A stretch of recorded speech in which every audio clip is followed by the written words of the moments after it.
Katie, welcome back. It's been a minute since you've been on the Aaron Warner podcast, but excited to have you back and excited to explore a completely different aspect of Katie that we haven't touched on. Well, that I know, but that the world doesn't know yet.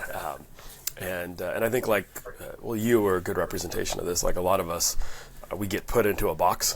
You know, I'm an optometrist, I'm a teacher, I work for GPN, and there's so much more to us than just that. But I think that's, at least in professional social circles, we kind of just get stuck in our box. And so I'm excited to always explore outside the box. Yeah. So it'll be fun. I'm excited to talk about this topic today. Yep. Before we jump into what we're going to talk about today, give us a rundown of the Katie we know and we've known for many years. Yeah, sure. Okay, so as you said, I've been in kind of the GPN Technologies optician analytics box forever, right? So I started my journey specifically at GPN in 2016, but in the industry back in 2012. And let's see, at the time, when I started with GPN, I had left my managerial role at a high volume optical, and I was working part-time as a super tech for a boutique optical. And I was also running my official first business. So I'm an herbalist, actually, and that's something that a lot of people don't know about me. I am a health coach as well and a mindset coach, and I have a background in psychology. And so I took and blended my background in my studies with my optical expertise, and I created a company called the Herbal Spectacle like spectacle lens. And I was selling eco-friendly eyewear and herbal medicine geared towards eye health and overall wellness. And so my business was actually finally taking off. I had poured my heart and soul into it, and it was finally starting to go somewhere. And I was selling products through my website all across the nation. I was creating custom herbal products for local businesses. And then I got a call from a consultant friend in the optometry industry, and he told me that GPN was hiring. And I had already, been a client of our Edge Pro software, which is our analytics software for those that don't know. So I knew the software in and out, and I knew a lot of the people that worked at the company because I had been a client for so long. And it just was this moment of transition where I kind of had to ask myself, okay, are you going to give up on the entrepreneurial venture and dive into corporate? But I was young and eager and excited, and so I decided to take the leap and jump into GPN. So my background in optical sales, it's funny, when I first started with GPN, originally they were looking for a consultant. So I was coming in and interviewing for that position. But when they realized my background in optical sales and that I had success there, they were starting to expand the business. And they thought, you know what would you think about actually joining our sales team? And so I said, sure, why not? Jumped in with 2 feet and started up their sales team with a couple other ladies who both ended up actually pursuing some other passions. And so I was stuck within the first 3 weeks of my role at GPN by myself, reporting directly to Jay Binkwitz, the CEO and founder. Which is very intimidating, by the way. But, that's kind of how I got started in the company. It fell in my lap, and then it started with one interview leading to something different and kind of growing from there. I don't just recommend Peak Pro to my patients. I use it daily, and so does my whole family. Honestly, it's one of those rare products my wife and daughters all love. So much so they actually fight over who stole the tea tree cleanser, the peptide cream, or even the hyaluronic acid. I had no idea this would be the case when I introduced them to the Peak Pro products. But I've learned they're a great company to work with, and their lineup covers everything from daily eyelid hygiene to deep hydration. I highly recommend checking them out. We've got a special affiliate link in the show notes, and use code WARNER for 25% off. The Myopia Collective. CooperVision and the AOA have partnered in a groundbreaking initiative to change the way optometrists in the U.S. treat children with myopia. The purpose of the Myopia Collective is to rally the profession of optometry and its allies to interrupt the status quo and elevate the new standard of care for children with myopia. Every individual is encouraged to become a member of the collective. By joining, you commit to taking action to help slow the progression of myopia in children. You'll receive updates and information about the collective and its work in the fight against myopia, gain access to educational opportunities and resources offered by the collective, and hear from change agents, the ambassador optometrists selected to serve as advocates for community and policy change that facilitates the mission of the collective. Scan the QR code or click on the link in the show notes to join the collective today. In the past, our focus revolved around prescribing MacuHealth or MacuHealth Plus to patients at risk of macular degeneration, while also recommending it to collegiate and professional athletes for enhanced contrast sensitivity in sports performance. However, this year's introduction of the Life Meter has been a game changer. The Life Meter revealed a concerning truth. Many of my patients have alarmingly low skin carotenoid levels, indicating potential deficiencies in essential body tissues like the retina and brain. Supported by over 30 peer-reviewed publications, Life Meter's accuracy, consistency, and effectiveness has been demonstrated across 2,000 subjects with diverse backgrounds. With this newfound insight, I can now have meaningful conversations about carotenoid levels with all of my patients, even those who may seem outwardly healthy. To learn more about this empowering technology, feel free to contact your MacuHealth representative or click on the link in the show notes. Together, let's optimize patient care and elevate their well-being. Yep, that's cool. And I really like Jay. I like Jay too. Jay's great. Did you ever have to see him in his Team Kermit full cycling outfit? Yeah. All the time. Oh, yeah. Yep. Yeah. Yeah, Live Jay for is those great. Once a year emails. Absolutely. And this isn't a GPN discussion, but I will throw my hat into the ring, or at least raise my hand. We've been using it as a client for over a decade, and it's fantastic. So Yeah, you it's don't great know what you software. don't know, and maybe we'll use this as kind of a jumping part into what we do want to talk about. But I think that one, knowing your identity is super important. And you skimmed over something I want to go back to real quick when you talked about you were selling natural eyewear or eco-friendly eyewear and natural supplements. That's very much an identity. Yeah. When I talk to practices often, they say, I want to be the Nordstroms, I want to be whatever. But then you look at their practice and it's not quite set up like it. Or, we're the Nordstroms of eye care, but it takes an act of Congress to return a pair of eyeglasses that somebody didn't like, right? So like their identity's off. Or, we want to do pediatrics, and you walk in and it's not a warm, friendly place for kids. Yeah, for kids, yeah. And so I just thought it was really neat that you didn't say, hey, I was an eyewear, right? Or I didn't work in an office. You were very clear about the identity of that practice. So I liked that. And I also like knowing the numbers and the emotional side, right? As people, we tend to fall in one camp or the other, right? Yep. We're driven only by numbers and not the emotion, or often we're driven by the emotion. I feel like this will do well in my office, or I feel like that'll sell, or I feel like patients just aren't buying. Exactly. When we don't know what the numbers are, and oftentimes I've learned that the numbers tell a very different story. That's exactly right. Right. Everybody said, we hear that all the time, where people are like, oh, my top frame line is blank, or I sell only premium AR. That's it on everything. And then they dig into the analytics and they're like, well, do you? Because it's a completely different story. Like you said, you don't know what you don't know. Nope. And to date, I've put out about 5,000 dollars worth of, hey, if you can tell me what your number one for selling frame line is, you get $100. And if it's true, it is. And I've never had to give out that $100. Yep. That game is over for everybody listening who went and ran and looked up their numbers and calls me and be like, ask me. So, but knowing yourself, knowing your numbers really drives into accountability and achieving goals, achieving success. So you are a coach. I am.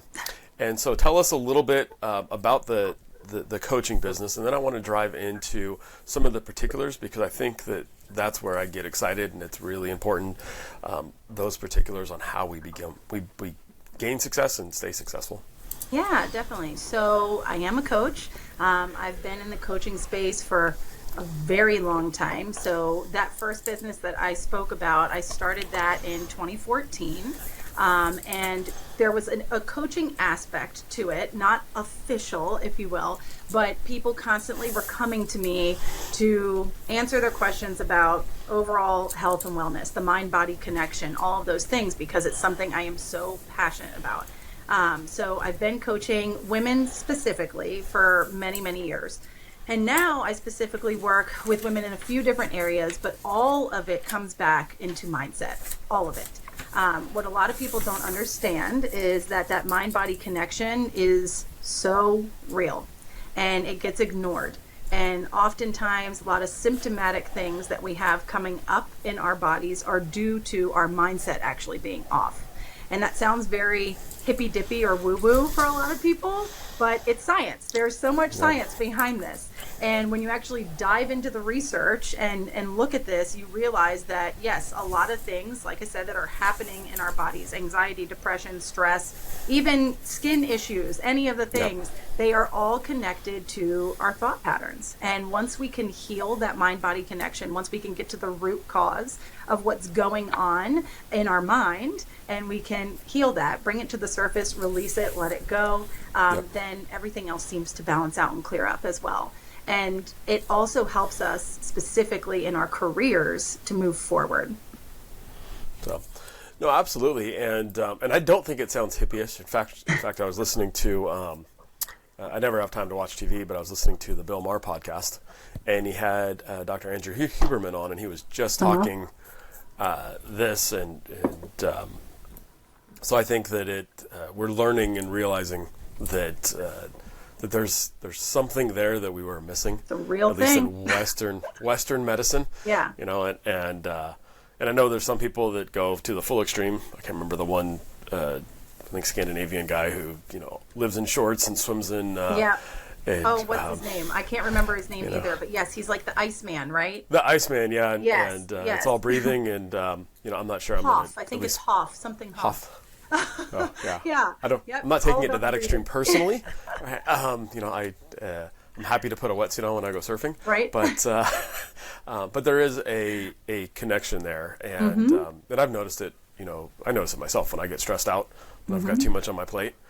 I tend to gain a couple extra pounds. I tend not to sleep as well, and then when things kind of get back in. And I don't like the word balance, but when they get back in balance, just because I think balance is a fallacy, but when they seem to be more under control, life just seems to go a little bit smoother. It's true. It's true. Everything flows. And yeah, even though you don't like balance, that's what I say too. It is all about balance. Everything flows. It's alignment is really what it is. There you go. When you are in soul alignment, and that's what I call myself, is a soul alignment coach. Because out of the 3 programs that I have, they all are about becoming in soul alignment, finding out what is your passion, your purpose, and how do you align the rest of your life with that? Because it's all connected, like your career, your family, the food you eat, everything. It's all connected. Yes, I like that a lot. I'm a big soccer fan, in San Diego FC's the soccer team, MLS team in San Diego. Their whole tagline is "State of Flow." So it's how you flow, and it's how they play soccer, and it's But I look at that as in my personal life. How is everything connected and flowing together? Because I don't think you can have solid barriers between personal life, professional life, and then your hobbies. They've all got to be intertwined. Exactly. And it doesn't mean easy. No, it's not easy. It's not easy. I was thinking about that the other day, kind of just even preparing for this podcast and thinking about my career journey and alignment and all of that. And I started thinking okay, how did I get to where I am today? And I thought about the journey, and it was difficult. It was difficult. It wasn't something that just came super easily. It took a lot of work. It took me listening to mentors, listening to the podcast, all those things. And those things are important, but you also have to take the action, right? Yep. You have to actually hold yourself accountable or find someone like a coach to hold you accountable to actually do the things, because listening to all that stuff is really great, but if you're not taking action, you're going nowhere, right? Yeah. But it feels good. I read all the books. Yeah, right? It does feel good. You can check them off your list. Check off, I did it. So let's talk about the coach, because we've used that word a couple times. And And before I get your definition, I find it interesting that we look at and idolize, or at least hold in high regard, a lot of famous coaches. You know, especially in sports, right? You know, you've got Coach K, you've got Belichick, you've got you know, we can run on the list of different coaches and what they brought to their teams and their successes. And I would imagine that, you know, I don't know the individual's name, but Taylor Swift has a singing coach and probably a dance coach. Yeah. You know, and, you know, we famously have heard from Tiger Woods' coach how he changed his swing, and Michael Jordan's coach has written a number of books and has himself turned into his personal coach has turned into, you know, a speaker in his own right, Tim Glover. What challenge do you see for individuals like me in professional life from saying, I don't need a, you know, coach, or is what the barrier is there? Why do we not reach out and say, hey, I need somebody to be a coach? And maybe even in your answer, when you think about that, kind of define what a coach's role is for someone like me. And you know, I'm a doctor, you know, own a practice, but why would I need one? What is that coach's role? Yeah. So it's funny.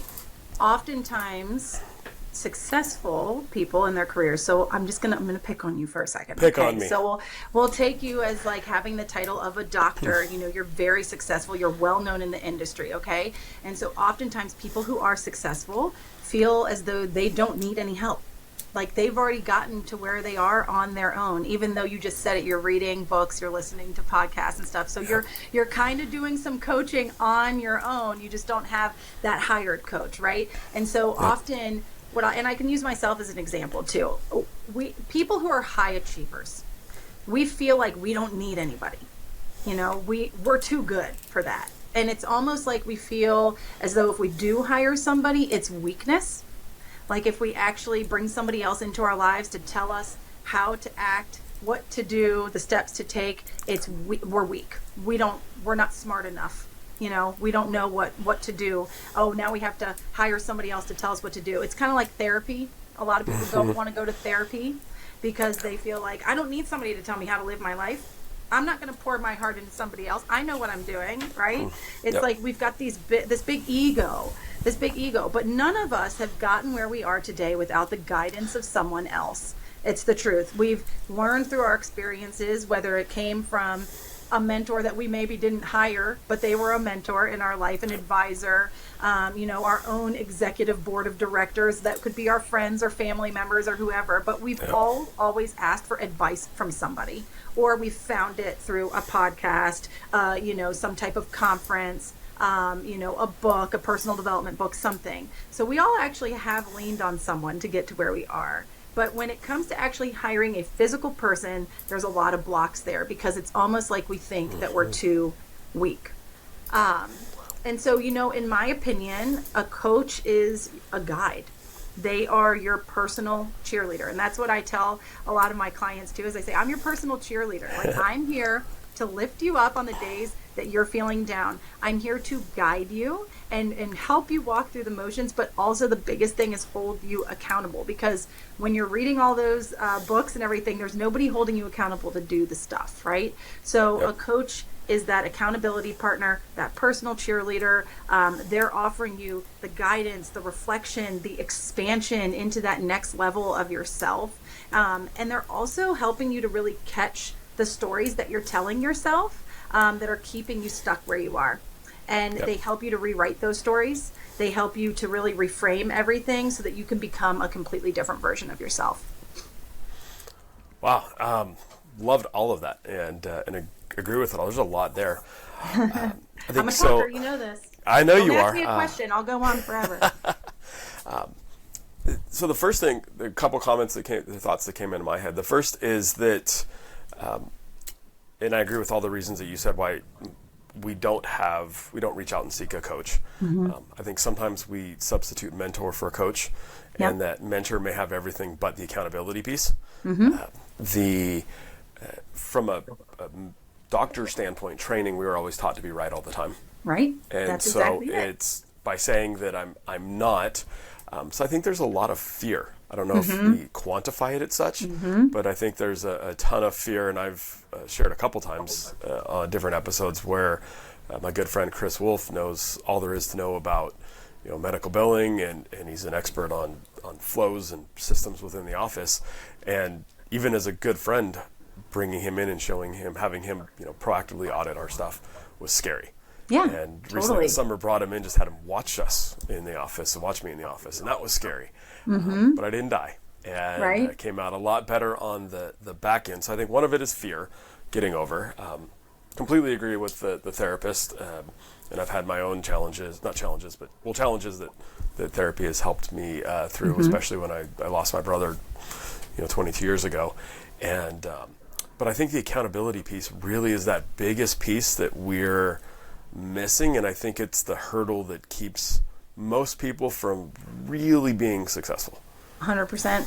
100%. Accountability is huge, because you could be doing all the things, but if somebody isn't following up with you, checking in on you, asking you like, hey, so what came up for you last week? How did you work through that? Did you remember to blank? Have we checked off X box? Like, if somebody, it's almost like a teacher with a student, right? If you're not turning in your homework, homework holds you accountable to remember and recall the knowledge that you learned in school, right? It's the same thing with a coaching relationship, literally the same thing. Coaches hold you accountable. They literally make sure you're checking off your boxes so that you can move forward. Yeah. And there's something weird that happens when you have a coach, because I don't mind disappointing myself every now and then. I can rationalize everything. I was just in Houston putting on a week's worth of business optometry courses, and attendees were amazed at how well I could rationalize how healthy the dessert was, because I wanted more of it. So we can rationalize ourselves anything, but what's really hard to do is let down somebody that you trust, or that you have to look back in their eyes and say, I didn't do it. And so at least for me, the accountability piece is knowing I've got to answer to somebody else, not just myself. That's exactly it. You're being witnessed in your growth. Like, that's exactly what accountability is. They help you check the boxes off, but you're also being witnessed in your growth, And when you commit to a goal and someone is there to actually hold space for it, that's when you're more likely to follow through and execute. I like that. You also you said earlier cheerleader, but now you've got somebody to celebrate with. Yep, that's exactly it. Because that's the other thing that a lot of people forget to do, is actually celebrate the victories. So many people don't do that, and that's so important, because that rewires your brain as well when you have those feel good moments. So you have to celebrate the victories. Sometimes, especially high achievers, we get down on ourselves. Well, I could have done that better. Why didn't I do it this way? It's like, well, wait a minute, let's celebrate what you did just do, how far you've come, because there's a lot going on here. It's a big thing. You have to celebrate when you do hit those milestone goals, because like I said, it retrains the brain. It lets your brain know, okay, I can actually sit in positivity with this instead of always knocking myself. And that's something that a lot of us do because of buried trauma. Things that we've learned from even childhood. We knock ourselves that we're not better, and it's important to celebrate those victories. Absolutely. And a lot of the victories that deserve celebrating are ones that I think we're embarrassed of because they're not big enough or good enough. It's the, hey, I woke up, on time and got my little workout in this morning. Right. It's the, I didn't have the second serving of dessert, which I failed that miserably last week, but it was good dessert. And I've got an 18-month-old grandson, and I've noticed that whenever he does anything that he likes, he'll clap and make sure everybody's clapping with him. Oh, I love that. Right, which is cute the first time he goes down the slide. It might not be as cute the 20th time he goes down the slide, but he's still celebrating it as if it was his first. I love that. Kids are so innocent. That's the best part. Oh, they are. We need to live our lives like them. Yes. Seriously. Yes. Okay. Well, the next time I go down the slide, I'm going to take a video of myself clapping, and I'll go back from you. But some of the victories are big for us, but minuscule for others, and so I think they're almost embarrassing that we did it, and having that having somebody in our corner to, I like what you said, how you phrased it, witness your growth, because we all grow in different ways, and we're all challenged in different ways. Yep, that's exactly right. That's exactly right. So, what, as a coach now, because accountability is tricky. You know, you reference the school teacher, but a school teacher can keep me in from recess. A school teacher can, you know, call my mom at home. And, you know, if a coach right now tried to call my mom to get me in trouble, she'd just laugh at them. Your problem, Right? not mine anymore. Yeah, So, exactly. I should say, not my problem anymore. not a problem anymore. But so how do you, as a coach, where you really don't have any sticks, right? And you just got, you know, carrots, but you're coaching professionals, you're coaching adults. How do you hold them accountable? Yeah, so let's see here. I would say, so for me personally, because I'm just very detail oriented, within my programs, I check in with my clients every single week for an hour. And in between that time, they are also going through a workbook that I've created that literally almost has like homework in it for them. Because we can go through those sessions, those hour-long sessions, or they could go through my pre-recorded trainings and learn everything. But if I'm not following up and checking in, they could have all kinds of unanswered questions or things rising to the surface that are troublesome for them to process on their own. And so for me, a lot of the accountability comes during those one-on-one sessions, those hour-long sessions each week. And it's really, I mean, I hate to say it, but the best way to describe it honestly is it's kind of like a therapy session. It's really an opportunity for me to listen to them and hear what is coming up for them in the moment. A lot of us have buried trauma from something. Mm-hmm. It could be from, like I said, all the way back to childhood. It could be in our adult years, even from a work situation, like we had a really tough boss or didn't get along with an employee or somebody said something to us. Because even though we are grown and we're adults now, we all still have that childlike sense of if we get made fun of or somebody pokes at us for something, like it hurts, you know? We still get our feelings hurt. Yeah, we get our feelings hurt. And we're never going to say that or admit it, but it's the truth. Like we get our feelings hurt. And then we carry that with us. We carry it with us into the next experience. And so the buried trauma stuff, it's big. And so one of the ways that I hold people accountable, like I said, is during those sessions, like pulling up to the surface, the feelings that I can literally see painted on their face. Like I could ask them a question of, okay, so last week we touched base on blank, you know, what's coming up for you around that? Oh, you know, it's good. I love the lesson. It was all fine. And it's this quick talk, like kind of looking off in the distance type of thing. And I'm like, okay, let's unpack that a little bit though, because clearly something else is going on. And at first I've even had clients that are like, well, I don't want to, they're mad. I don't want to talk about that. It's fine. Like everything's, I'm like, you didn't hire me to just like skip over this. Like this is what's keeping you stuck. This is what's keeping you where you are, and you can be mad at me, but I'm going to pull it up to the surface because that's why we're here, you know? And oftentimes people will literally, you just see the transformation. It could be into tears, or it could just be a like sigh of relief of, oh, I'm being seen. I'm being listened to. Somebody actually cares. I don't have to put on my tough armor right now. I can actually be myself and talk about this. So the accountability really comes from speaking, like really just like making them in a way, kind of forcing people to talk and tell me the truth about what is happening, and then helping them to release the feelings around it and create a strategy for how to move forward. Because that's the other part of it, is it's like talking's great, but you need a plan. You need a strategy for the next steps so that you can execute on whatever goal it is that you're trying to achieve. Yep.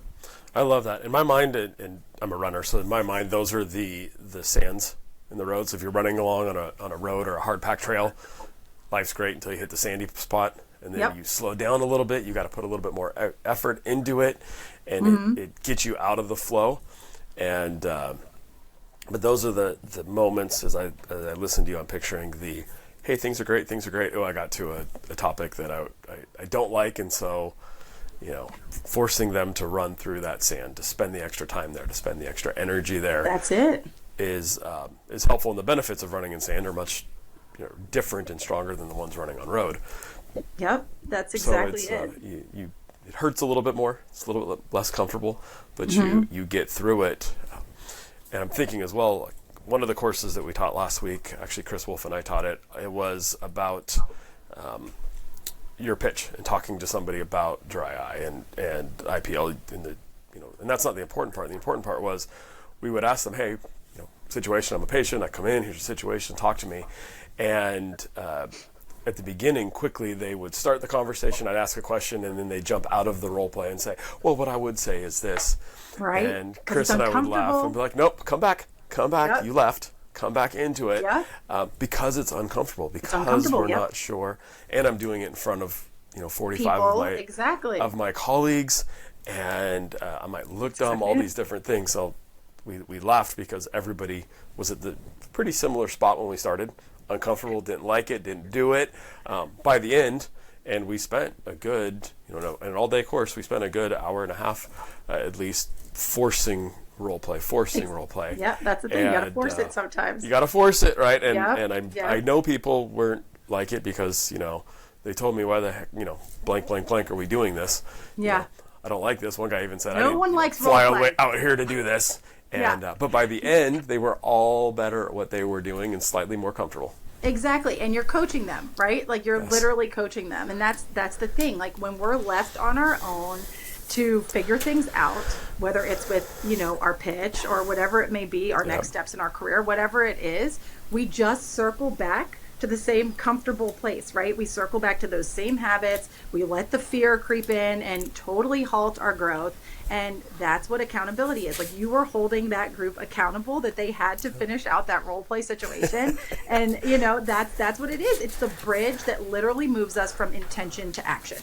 That's what it does. And so you're coaching them on, we're going to get actionable about how you're going to pitch dry eye, right? So yeah, I think accountability is a huge missing link when people are doing their personal development. Absolutely. Why do you think that accountability is such an important puzzle piece of the success window? Yeah. So so I feel like, when you're held accountable and you have that personal cheerleader in your corner to really go and hit your goals, one of the best things we can do. Let me back up. One of the best things that I think that we can do for ourselves is literally step into who we are trying to be. Okay?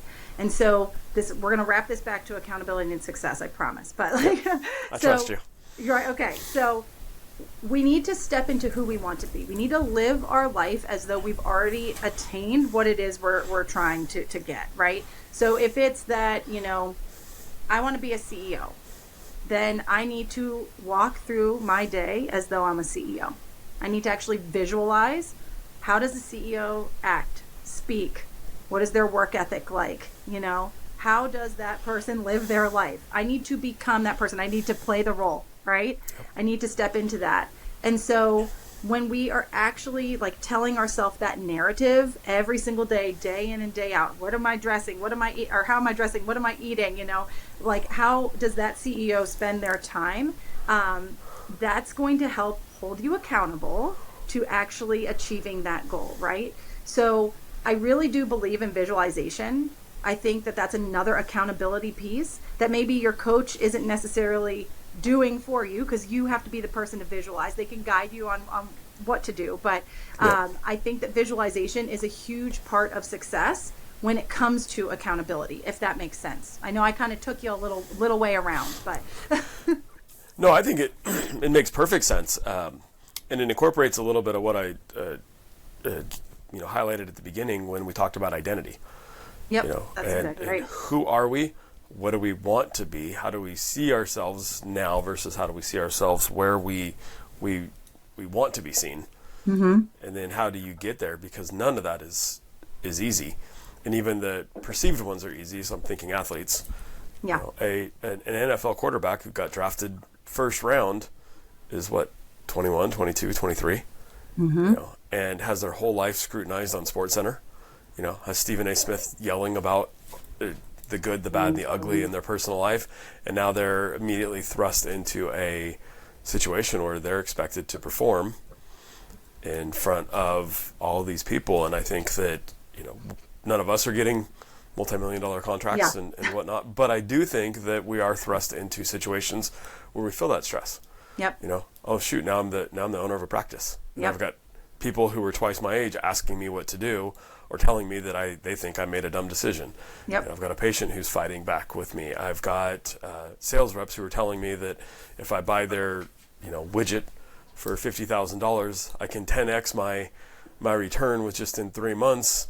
And I don't even know my own numbers, so how do I know if they're right or not? I think that we find ourselves often in these, situations where we go to a conference and somebody says, "How's it going?" And great, everything's great, everything's good, always good, always good, always great. Always. Yeah. Which is funny when you see from the GPN side that national data, and I go, well, no, it's not great because the last 3 months. Q2, we saw a huge drop in capture rate. These are the numbers that are happening right now across our nation, but I'm pretty sure that 100 of you aren't all great. At least a third of you are feeling some pinch, and but you don't want to say it because nobody wants to look and be perceived bad. Yep. That's exactly what I was going to say. And the world would be a different place if everybody was just real. If everybody was just honest and kind of like buried that ego for a second and was just honest. Because 9 times out of 10, if somebody says, "How are you doing? Are you great?" And if you responded, "I'm actually struggling right now." In general, life is good, but I'm struggling. I'm going through a few things in these areas, but I'm trying to figure it out. That's still positive, but you're admitting the struggle. Someone else, if you said that, the other person would probably reply, "I hear you, girl. I'm in the same boat." I just had this conversation with a girlfriend of mine last week. We hadn't, not to go off on a tangent, but we hadn't gotten together in like a year.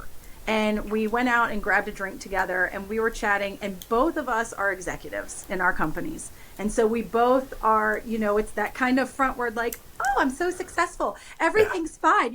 It's always that kind of talk, right? And we both sat down and we know we could be real with one another. And both of us were like, "Oh my gosh, this week was insane." Like we just poured our hearts out to each other, and it was like we're giving each other permission. You're giving each other permission to just be real. And more people need to do that because not everybody is, just living the high life. They're not. Most people are not living the high life at all. And the more like relational we can be with each other, the better off we're all going to be. And the more we can support each other, give each other our own little bit of coaching and accountability even. Absolutely. And which is different than being a victim, right? You're not saying bad things are happening. You're just saying, "Hey, I struggled." And it's funny. I talked about running. So I'm training for a marathon with my son, and it's really easy to be honest then. "Hey, how was your run?" "Hey, I felt great. I had the, like runner's high kicked in after the first 2 miles and I just floated." Versus, "Hey, how was your run?" Every single step hurt. Yeah. But at least I got it done. Right? Exactly. We can be honest there, but in professional life, for some reason, it's a little bit tougher to carry that over. Exactly. We always feel like if we're not performing at the top tier, if everything isn't perfect all the time, maybe we'll get looked over for a job or something like that, or a position change, a shift, or we just feel like we have to be so. It's kind of like social media. We have to be so like this perfect outward facing image instead of just being real. And that's not the case. Like you said, you could be honest and still be positive. It doesn't have to be some negative Nancy situation, And this is something I've always said too, when it comes to career stuff, and being visible. I mean, this is kind of a little bit of a harsh reality, and not everybody may agree with this, but like, performance doesn't necessarily always get you promoted. And I think a lot of people think that. They think, well, I just have to be perfect all the time. I have to, be the overachiever. I have to take everything on. I have to stress myself out to the point of burnout, in order to get promoted or get the raise. And honestly, in my opinion, visibility is what gets you promoted. It's not just performance based. And I'm not saying you have to be a squeaky wheel in a negative way or anything like that, but you have to be visible and create a personal brand that really allows people to know who you are. I mean, I think a lot of people in this industry are starting to realize my personal brand of being like the mindset chick, You know what I Yep. mean? It's something that I do, and I think more and more folks, especially through my talks with the OWA and stuff like that, more and more people are realizing that this is something that I do, and that is my personal brand. And you can create your personal brand and demonstrate to your company what you bring to the table alongside your skill set, and show them how you can mix that personal brand with your skill set to grow their business, and eventually trickle that into how you want to grow your role. There's Yep. nothing wrong with advocating for yourself. I mean, I got to where I am in GPN today because I advocated for myself. It wasn't just my skills. Yes, I'm a visionary. I'm a strategist. I'm somebody that if we really, we'll get really hippy dippy with it for a minute. Okay. So if you haven't heard of human design, that is part of my coaching program. I look up every client's human design and I tell them all about it. And my human design is I am a manifesting generator. And so what that means is that not only am I the visionary, but I also am the worker bee. So I create my own energy and I can see the vision, but also bring it to fruition. And so there's only a handful of us, in the world, but that's rare. my thing, I like it. right? That's my thing. And so we all have these personality traits is my point. We all have this human design, and you can lean on those types of things in order to help you craft your roles. And like I said, that's what I did at GPN. I said, here's how I can help grow the business. Here's what I can do. This is what I'm bringing to the table. And here's where I see myself. And I advocated for myself. And that's how I got to where I am today. I absolutely love that. The knowing who you are, knowing your strengths, knowing your weaknesses, knowing your personal brand, your identity. It's I've told my team frequently, Michael Jordan was the best basketball player ever. He was a lousy coach and a horrible owner. So know your skill sets. Exactly. And lean into your skill sets, know your brand. In fact, at the Gateway Tour that Vision Source puts on, Chris poses a question to the practices in attendance. If your office were to close tomorrow, what would be the net impact to your community? What would they lose? Which is a really tough question because somebody's there's going to be plenty of other people there to give them a prescription, sell them glasses and contacts. Exactly. What do you do differently? Yeah. And so as an individual, I took that question and said, hey, if Aaron disappeared tomorrow, right? Either Zap and got abducted by aliens, or won 100 million in the lottery, because I ain't gonna be here tomorrow if I win 100 million. I'm just telling y'all. You're taking me with you though. Yeah. Got my small little island, but what would the industry lose? What would what would the deficit be? That's exactly right. And if it's nothing, then you're not living to your potential, because we all have something unique that we're bringing into it, and we compete too much with others. Well, they do this or I do that, and I've seen the posts on social media. My boss didn't know how to print out a CEO didn't know how to do a PDF. I should have his job. Well, his job's not to print a PDF. Exactly. Right? Yeah. True. But what are you bringing to the table? And maybe stop thinking about how do I get a promotion and how do I add more value. Exactly. We all have our secret sauce. Everybody has their secret sauce, and that's the thing. So many people don't even know what it is, and that's what I like to do in the coaching as well, is help you gain clarity on that, to find out what is your secret sauce. Because as you said, we're all born with something. There's something that sets every single one of us apart from the other. And we have to lean into that. And to your point, you have something that can bring value to the business. And you can excel alongside bringing that value. You most definitely can. But you got to find out what is my value? What is my secret sauce? And then how can I utilize that for the betterment of everyone? Exactly. So we've got a little bit of time left, and two things I want to jump into related specifically to your coaching. One, you mentioned you mostly focus on coaching women, and so I'm curious as to why and what you see as kind of the differences. And then the other is you've talked about your three-part, coaching matrix. I don't have the right word for it. But just kind of give us for somebody who has never done coaching, done professional coaching, it's a little awkward to pick up the phone and be like, hey, coach. Yeah. So Totally. what does that process look like? So first, kind of your niche, and then what does the first time coaching experience look like?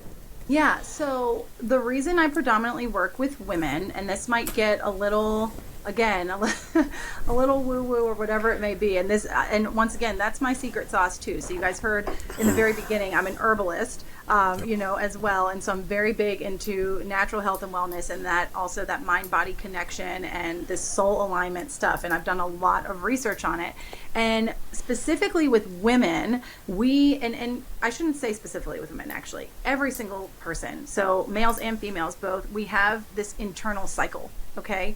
We have this internal cycle. Now, obviously, without going through, a biology experiment here, women obviously have a more chartable internal cycle, okay? And so when we work with our internal cycle, everything shifts. And so one of the big things that I teach in my coaching programs is cyclical living. And so it's a little easier to do that with a female than a male. However, men have an internal cycle as well. And you can dive into that for sure. I have worked with a couple men before, but it's not, I'll say, my forte, if you will. So, cyclical living is a huge, huge part of the program, because when we are aligned with our business or work, whatever it may be, any aspect of our life, when we're living it more cyclically, everything flows, like we talked about in the beginning. Everything just is way more in alignment. We're happier. Things are more positive. The brain works better to bring things to execution. It's a game changer. It's a game changer. So that's a big part of what I do. And so it's, like I said, easier for me to do that with women. So work with a lot of women, with that. Also being a female, of course, very relatable. So I've walked a lot of different roads in my life. Gone through a lot of things that people probably wouldn't expect, and I just think it allows me to relate to my clients in so many different realms. So yeah, specifically working with women now, but I have gotten some messages from men more recently, and I've started thinking like, okay, should I dabble in that a little bit? I would say I'd probably work with men more on the executive coaching program that I have versus my other programs. So, but yeah, we'll see. Maybe one day. Maybe you can be my test subject. Oh, there you go. That's a handful. Oh, goodness me. Wow. So that's kind of the niche. And then as far as, I think you were saying somebody who maybe is new to coaching. Yeah, first time coaching. So here's the thing. If you're in a place in your life where you are feeling stuck or stagnant, the biggest thing I can say is, and I said this earlier, you don't need more information. You need the transformation. You actually need to take that next step. If you have tried, reading the books, listening to the podcast, getting the free resources, those are all really wonderful things to inspire you, but they don't have that accountability piece that we've talked so much about today. That's where coaching comes in. You actually get that accountability. And like we said earlier, it's not about being broken. You don't have to be embarrassed or anything like that. It's not that like you need to be fixed per se. It's just about giving yourself the support that you need.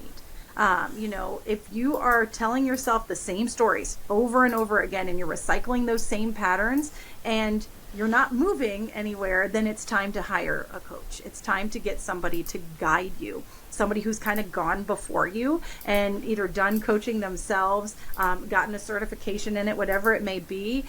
You really need someone to hold you accountable and gift you that support. And it's not hard to pick up the phone and say, hey, coach. No, it's I shouldn't say it's not hard. It's hard when you haven't done it before. It's out of the norm. But the biggest thing I can say with anybody that you consider hiring is just to have like a discovery call conversation. Get on the phone with them and just learn about them, their coaching style. What is it that they bring to the table? Make sure it meshes with you, because there are a gajillion coaches in this world and everybody has their own secret sauce. Like I said, they have their own flavor of how they do it. And everyone's different, and you want to make sure that you are in alignment with who your coach is, because if you're not in alignment, it won't work. speaking from personal experience, I personally try to work with a coach at least once a year. And I try to do that, even though I am one and I've worked with a lot of people, I still have room to learn. And that was so hard for me in the beginning, because I suffered from that, well, I know everything type of mentality. And I had to really have like a come to Jesus moment with myself and be like, girl, you don't know everything. Like, you have room to grow. And if you don't actually take the time to listen and be guided by somebody else, you're going to stay where you are in your coaching business, your career, your family, like whatever it may be. So it took me a minute to get on board, but I do hire a coach every year. And I will tell you, the coach that I had this year was not in alignment with me. And I really great marketing, I'll say. Great marketing. Like, I jumped on board. Okay. But like a month and a half in, I knew it was not going to work. We just were not flowing. We were not in sync. And I bailed from the program. And that's okay. Like, that's okay, because if you are not in alignment with the person who is guiding you, you're not going to actually take their advice, listen to it, execute. Like, it's going to go in one ear and out the other, because you already have all these, like, pre-existing thoughts, about what they're telling you. So take the time to do a discovery call. Take the time to get on with that coach and really, like, interview them. Them. There's no reason to not do that. Yes, they're going to ask you questions too, but interview them. This is something that you're investing in, and it's important to make sure that you have the right fit. Absolutely. Be the shark in the Shark Tank. Yeah, that's back right. and forth. That's exactly it. And I found that with therapists as well, right? You're not 100%. You're not stuck with one. It's interesting that you said that you do a different one every year, and that makes perfect sense. It never crossed my mind. It almost felt like it's, once you're in with somebody, you're kind of with them forever. But you can do different programs, because everybody has something different to offer, right? Exactly. Everybody has something different to offer, and the programs are all going to be different. How they hold you accountable could be different, and you kind of have to find out for you not only what works, but like, how do you learn best? Like, how do you really take action? Like, what type of personality are you looking for, and so on and so forth. And like I said, my whole approach is very like mind-body connective, which is very different than a lot of executive coaches. There was, at the beginning of this year, I did a talk with the ambassadors for the OWA. So this is all of the women who are the sponsor ambassadors. And I was talking all about reverse engineering goals for the year and how to do it and why it's important and how you can set a goal, but if you don't make the plan to, reverse engineer it, you're not going anywhere, okay? And I talked about human design and birth code and all these things. And at the end, I had 3 women ask questions, and all of them said, it was a collective across the board. Everybody said the same thing. I've worked with a lot of executive coaches in my time. I have never heard anybody approach it this way, because a lot of executive coaches are very business. It's all business oriented. It's very like business guideline, and you need that. But at the end of the day, if your mind is not in the right place, if you are not in alignment, it doesn't matter who you're working with. It's not going to work. It's not going to work. No, I think that's huge. And so very cool. Well, Katie, this has been fun. So, so I will certainly put your contact info in the show notes. But for those listening, if somebody wants to chat more, want to understand more of the mind-body connection, they get a hold of you, how can they find you?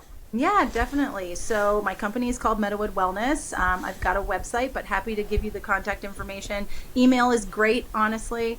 Super easy to just set up, like I said, one of those discovery calls where we just chat. It's literally just a conversation, no obligation to do anything whatsoever. I just like getting to know people anyway, so it's an easy way to just connect and talk and see what you're going through and how I can help.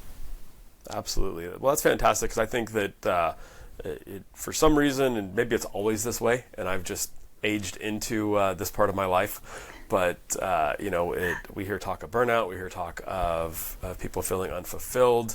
Like I said, I suspect it's always been the mid-40s to the mid-50s that my parents probably did it, and their parents probably did it too. We just see it more because we now have social media and people talking about it, but if being stuck in that kind of that mode, right? I think it's good to talk through. In fact, our Nerds book club of the month is Strength to Strength, basically talking about how you get out of that, like mid or end of the first cycle of your life and transition to the next cycle, so that you are contributing and you have value.